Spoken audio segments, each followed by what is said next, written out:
이제 지금부터는 전문 과목 교육을 진행하도록 하겠습니다. 첫 번째 과목은 농업인 재해 유형별 응급처치 교육입니다. 강의해 주실 강사님은 농촌진흥청 농업인 안전팀 최동필 연구사님이십니다. 박수로 환영해 주시면 감사하겠습니다.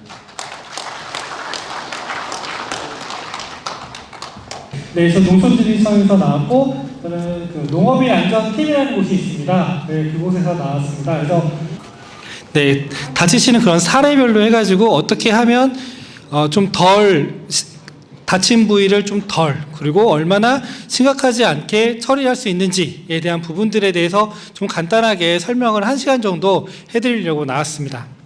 먼저 간단하게 응급처치가 왜 중요한지에 대한 부분들을 먼저 아셔야 될 것 같아서 제가 영상을 하나 좀 보여드리겠습니다. 한번 보시죠.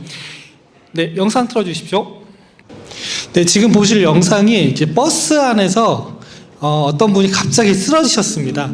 그랬을 때 내가 또는 우리가 어떻게 대처를 할 수 있는지에 대한 부분인데 한번 보시면 좋을 것 같습니다. 이게 갑자기 쓰러지신 거예요, 버스 안에서. 그래서 뒷자리에 있었던 승객 한 분은 모르는 사람이지만 바로 119에다 전화를 하셨고요.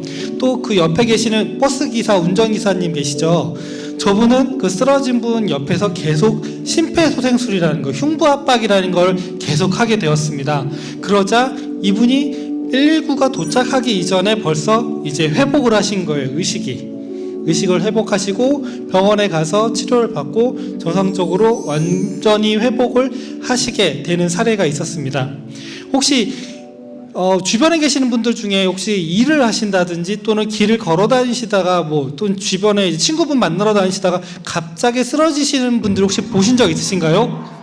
오늘 만약 내가 또는 내 주변의 사람이 갑자기 쓰러졌을 때 나는 대처를 해줄 수 있는가? 선뜻 그게 누구 하나 선뜻 나서서 도와줄 분들은 솔직히 많지는 않습니다. 왜 그러냐면 내가 모르는 사람인데 내가 이 사람을 도와줬어요.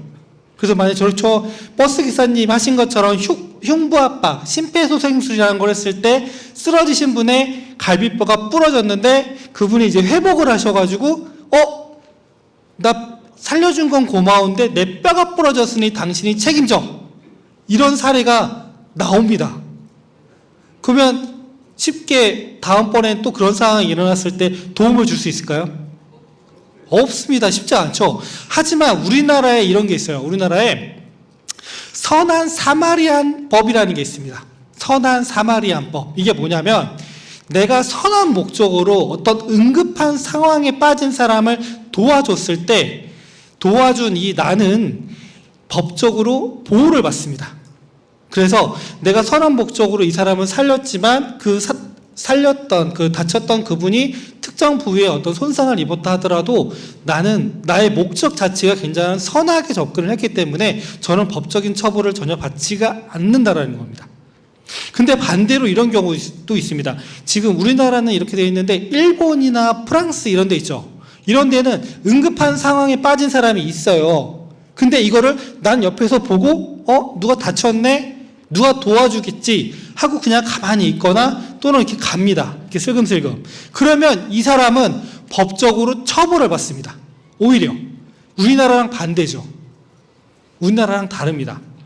네, 그래서 웬만하면 이런 상황이 있을 때 선뜻 내가 이 사람을 다친 사람에 대해서 어떻게 조치를 하거나 도와줄 방법을 내가 모르겠다. 그러면 우리나라 가장 좋은 게 뭐가 있냐면 119가 있습니다. 119는 다 전화하실 수 있으시잖아요. 119에다만 전화를 하시면요 119 구급대원 선생님께서 뭐든지 자세하게 다 설명을 해줍니다. 그래서 구급대원이 오시기 전까지 옆에서 다치신 분을 도와주실 수 있게 해주니까 꼭 119에다 전화를 하실 수 있는 분들이 많이 계셨으면 좋겠습니다. 응급한 상황에 대한 게 왜 중요하냐면 이 사람이 다친 사람을 얼마나 빨리 초동 대치를 하느냐에 따라서 그 사람이 다치는 거에 대한 것이 약하게 다칠 수도 있고 또는 심하게 다칠 수도 있습니다. 그래서 응급한 상황이 왔을 때 아주 빠르게 대처하는 거 이게 가장 중요하고요. 보통 응급처치를 하는 방법들이 상황들이 여러 가지가 있습니다. 뭐 기도폐사라 그래서 뭘 먹다가 목에 이물질이 걸린다든지 또는 물에 빠진다든지 또 올 작년이죠. 작년 한여름에 엄청 더웠잖아요. 그래가지고 그 열사병, 일사병, 뭐 이렇게 열경련 이런 거 걸리시는 분들 주변에서 꽤 보셨을 겁니다. 그러면 탈수 증상 보이시는 분들 이런 것들도 전부 다 응급한 상황들입니다. 그러면 이런 상황들에 대해서 어떻게 하는지 뭐 이런 부분들을 오늘 좀 간략하게 몇 가지만 예를 들어서 좀 보여드리려고 합니다. 그리고 제가 설명드렸던 것처럼 내가 이 사람 다친 사람을 어떻게 도와주면 되지 모르면 그냥 무조건 어디다 전화하시라고요? 맞습니다. 무조건 119에다만 전화하시면 됩니다. 119에다 전화하시면 다 도와주니까 그대로만 꼭 따라가 주셨으면 좋겠습니다. 농촌 지역 자체가 이 응급한 상황이 굉장히 많이 일어납니다. 실제로 일반 근로자들이랑 농업인들하고 누가 더 많이 다치느냐. 물론 일반 근로자들이 사람이 훨씬 많긴 하겠죠. 근데 일반 근로자가 100명이라 그러면 일반 근로자들은 100명 중에 한 두세 명 정도가 다치세요. 근데 농업인이 100명이다? 몇 명이나 다치실 것 같으세요? 한 2배에서 3배나 더 많이 다치세요. 농업인들은. 근데 농업이 직업은 직업이잖아요. 그렇죠? 그러니까 여러분들도 다 근로자분들이신 거예요. 하지만 일반 근로자들과는 다르게 국가의 산업재해 보상이라는 거에 대해서는 적용 예외 대상들이라는 것만 다르지 그 외에 여러분들도 다 근로의 목적으로 스스로에게 일을 하시는 점에서는 근로자라고 생각을 해주시면 될 것 같습니다. 그래서 실제로 농촌에 가면 다 아시겠지만 요즘에 농촌 지역에 보면 병원 찾기 쉬우신가요?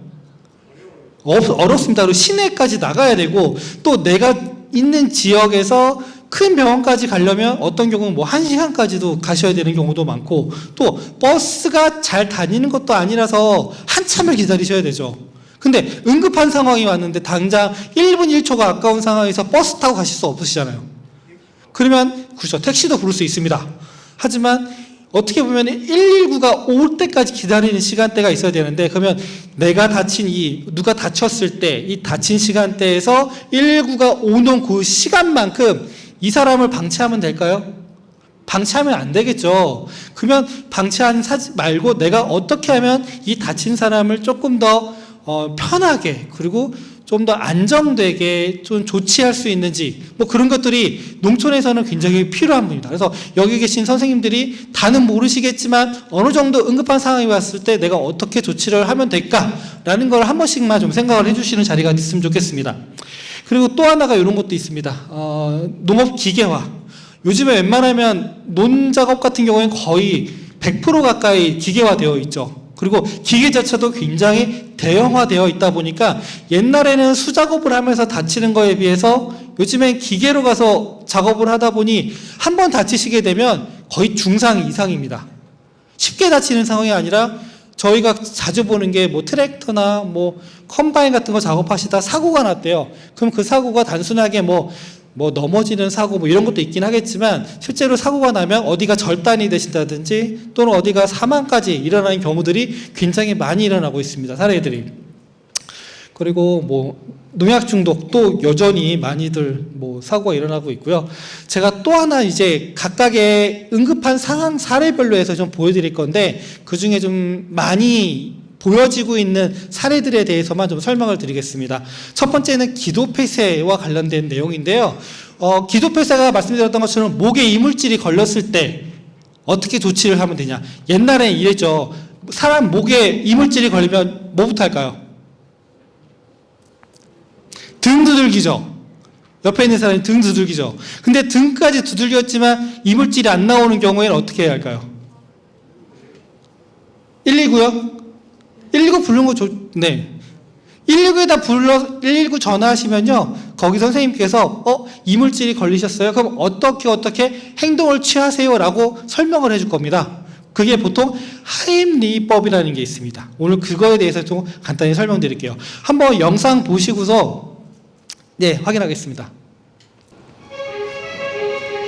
식당에서 가족들이 식사를 하다가 어린아이가 음식을 먹는데 목에 이물질이 걸렸습니다. 그랬는데 어떻게 대처를 하게 되는지 한번 보시면 될 것 같습니다. 저기 이쪽에 이제 4명의 가족, 요 4가족이 지금 식사를 하고 있는 중입니다. 그 중에 여기 있는 어린아이가 뭘 먹다가 이물질에 이제 목에 이물질이 걸리게 됩니다. 그랬을 때 여기 아빠나 여기 있는 엄마나 어떻게 조치를 하는지 한번 보세요.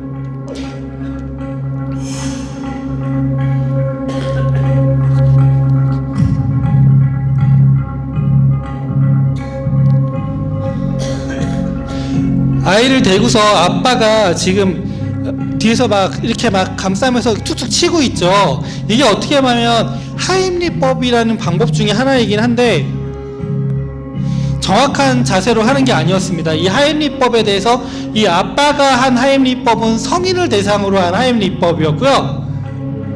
그러다가 지금 갑자기 주방장이 나옵니다. 그 주방장이 나오더니 어린아이를 자기 품에 안고서 완전히 눕힌 상태에서 등을 두들기게 됩니다. 그렇게 한 후에 이제 이물질이 빠져나오게 되고 옆에서 지켜보던 엄마는 이제 주저앉아 울죠. 이런 상황이 오게 됩니다. 결국 이 어린아이의 목에 있던 이물질을 누가 빼줬나요? 주방장이 뺐습니다. 주방장이. 이 주방장이 빼게 된 거는 주방장이 마침 목에 이물질이 걸렸을 때 걸린 상태의 상대가 누구냐에 따라 목에 있는 이물질을 빼는 방법이 다르다라는 걸 알고 있었던 거예요. 어린아이 같은 경우에는 어린아이를 최대한 몸을 들어서 고개를 밑으로 내린 상태에서 하임리법으로 이 명치 부분을 세게 압박을 해서 빼게 됩니다. 그렇게 되면 어린아이들이 빠지게 되는 거고, 성인 같은 경우에 청소년이나 그 성인 같은 경우에는 이제 처음에 아빠가 시도했던 거 있죠. 처음 아빠가 복부 여기 위치 명치쯤에다가 손을 갖다 대고 꾹꾹 눌러서 압박을 시켜서 이물질을 토해내는 방법은 일반적으로 성인들 대상으로 하는 방법입니다. 간단하게 손 모양을 제가 한번 보여드릴게요. 손 모양을 간단히 보여드리면 한 손은 이렇게 주먹을 주세요. 한번 해볼까요? 한 손은 이렇게 주먹을 주시고요. 네, 한 손을 주먹을 주시고 또 나머지 한 손으로는 이 손을 감쌉니다. 이렇게 감싸 주십니다. 감싸 준 상태에서 내가 이제 이 앞에 상대방이 계시겠죠? 그럼 이걸 잡은 상태에서 여기 보면 가운데 복장뼈라고 하는 거 아시죠? 그 복장뼈 살짝 밑에 한 2만 정도 밑에 부분에 손을 이렇게 갖다 대십니다. 갖다 대고 이 양손으로 이걸 한 다음에 밑에서 위로 들어오게 올린다는 생각으로 이렇게 위로 쭉 올리시게 되면 여기 있는 이제 그 가슴 쪽이 이게 압력에 의해서 안에 있던 공기가 밖으로 빠져나오는 효과를 보이게 됩니다. 그로 인해서 목 안에 있던 이물질들이 밖으로 빠져나오는 게 하임리법이라는 방식입니다. 그래서 실제로 우리나라에서 지금 앞에 이 하임리법이라는 걸 제대로 활용을 하지 못해가지고 방송 중에 떡먹기 게임을 하다가 사망한 사람들도 있었습니다. 예능 프로그램 여러분들 많이 아시죠? 옛날에 2000년도에 KBS에서 그 떡먹기 게임을 했어요. 그 KBS 슈퍼 무슨 예능 프로그램이 있었거든요. 거기서 떡먹기 게임을 하는데 연예인이 사망을 했습니다. 떡을 먹다가. 근데 그 주변에 되게 많은 사람들이 있었을 거 아니에요. 뭐 영상을 찍는 사람들도 있고, 그 다음에 스태프들도 다 있었는데, 이 사람이 목에 이물질이 걸렸는데 어떻게 조치를 해야 될지 아무도 몰랐었던 거예요. 2000년에. 그래서 혹시 여러분들 중에 그 달려라 한이라는 만화 영화 혹시 아세요? 계시는 분? 아시는 분도 계실 거예요. 거기에 홍두깨 선생님 목소리 했던 분 기억나세요? 그 선생님이 떡먹기 게임을 하다가 사망을 했습니다. 실제로. 그래서 만약에 그 상황에서 하임리법이라는 거, 이걸 저희는 복부 밀치기법이라고 하거든요. 이 복부 밀치기법만 알고 있었더라도 그분은 사실 수 있었습니다. 그렇게 응급한 상황이 나오는 경우도 또 많고요. 그래서 일반적으로 이 기두폐쇄, 목에 이물질이 걸렸을 때 가장 먼저 하는 행동이 목을 부여잡고 그 다음에 컥컥대는 행동을 보통 많이 하실 겁니다. 그러면 혹시 옆에 가가지고 왜 뭐가 불편하느냐? 그러면 이분이 옆에서 이분이 어떻게 행동을 취하느냐. 그래서 목 잡고 있고 입을 컥컥대고 있고 얼굴도 파래지고 있다. 그러면 목에 뭐가 걸렸구나 라고 여기 계신 선생님들은 알고 계시면 될 것 같습니다. 그리고 나면 바로 지금 보여드렸던 것처럼 복부 밀치기라는 방법을 이용을 해서 이 목에 걸려있던 이물질을 밖으로 빼내실 수 있겠죠? 네, 있겠죠. 네, 충분히 다 하실 수가 있습니다. 이런 건. 네, 그래서 이런 방법으로 이제 실시를 하게 되고요. 그리고 또 이런 것도 있습니다. 혹시 이제 주변에 임산부가 있는 경우들은 이제 압박을 너무 세게 하게 되면 무리가 있기 때문에 직접적으로 배에다 하는 게 아니라 배보다 높은 위치의 가슴 부위에다가 이제 압박을 하는 형식으로 되어 있습니다. 자, 이제 또 하나를 보여드릴 거는 뇌졸중에 대한 부분 설명을 드리겠습니다. 뇌졸중이라고 하면 연세가 이제 많이 드시다 보면 특히 농촌 사회 자체가 고령화되다 보니까 뇌졸중에 대한 위험성이 굉장히 높아지고 있는 사례고, 실제로 고령 농업인들에 대한 뇌졸중, 유병 얼마나 많이 사람들이 앓고 있냐, 이게 계속 증가하고 있는 추세입니다. 그래서 뇌졸중에 대해서 좀 간단하게 좀 설명을 드릴게요. 뇌졸중이라고 하면 머리가 아픈 거죠. 그렇죠? 근데 이 머리가 아픈 뇌졸중엔 종류가 두 가지가 있습니다. 하나는 보통 이 뇌 쪽에 보면은 혈관이 지나다니거든요. 뇌에도 피랑 산소를 공급하는 그 혈관이 지나다니는데, 이 혈관이 터졌다라는 건 뇌 쪽에 피가 고인다라는 거죠. 피가 철철 나온다는 얘기입니다. 이거를 보통 뇌출혈이라고 합니다. 뇌출혈. 그리고 뇌경색이라는 용어가 있는데, 뇌경색은 뇌 쪽에 들어가는 혈관이 막혀가지고요, 피가 특정 부위에 이제 뭉쳐있다라는 걸 얘기를 합니다.